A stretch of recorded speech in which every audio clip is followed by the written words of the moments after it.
In fact, let's take it forward with more reactions and more reporting on that news. I'm joined now by eNCA's Monique Morlock, who is outside the late former President de Klerk's house. Monique, what are you observing there in terms of activity around the house? For now, it's all quiet outside the home of former President FW de Klerk. This is the home where he passed away in the early hours of this morning, according to the FW de Klerk Foundation's statement. They have said that he passed away after his battle with cancer, and in June earlier this year, we know that the foundation issued a statement about that diagnosis of de Klerk having mesothelioma, which is a condition where the cancer affects the lining of the lungs. But when we arrived here, we saw a neighbor on her way to pay her respects, and thank you so much for giving us the opportunity to chat to you, Teddy. I just wanted to ask if you can just step forward. You explained to me your husband recently had the privilege of having lunch with the former president. Yes, I must say, when the news broke, just because I live in close proximity to former president, I just came to stand on the corner to kind of show my respects. Yes, we have had close contact with him, in that my husband and his brothers had lunch with him. It would have been August this year, and previously before that, Mr. de Klerk was very generous of his time and allowed us to auction a lunch with him for a foundation. And my husband and his brothers went for lunch, and all they could say was what a humble, quiet and special person that he was.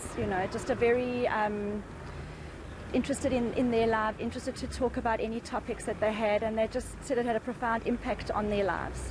Teddy, as you're talking, I'm just going to ask you to move next to me so my colleague Balungile can show viewers what's happening right now. It seems as if a hearse has arrived at the house.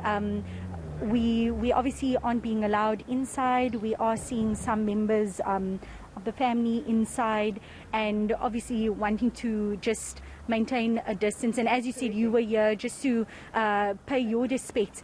In your husband's last interaction with the former president, how was his spirits? How did he seem, especially with his condition with dealing with cancer?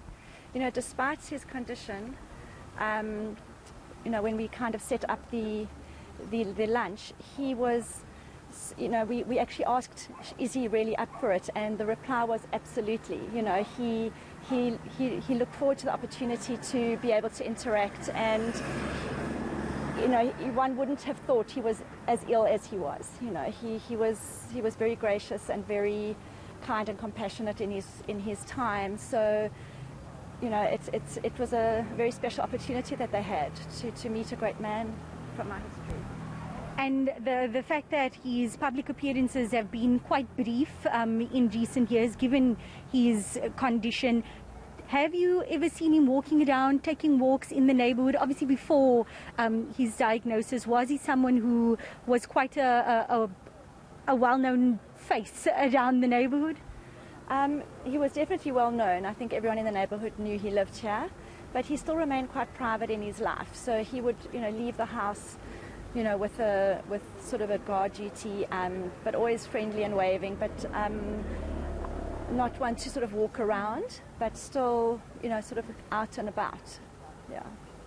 Thank you very much. That was Teddy, a neighbor of former President FW de Klerk, who had come here just to pay her respects to the family. We saw a vehicle going into the house. It looked like a large vehicle, similar to a hearse. So we'll be keeping an eye out on any further developments coming from the home, and whether we'll be seeing any high-ranking dignitaries or officials making their way to the house. We know that the former president passed away a little earlier this morning, and the foundation saying they will be announcing any further details regarding his funeral in the coming days. All right, Monique Morlock, let's leave it there. Monique, live outside the home of the late former president FW de Klerk, who has passed on at the age of 85.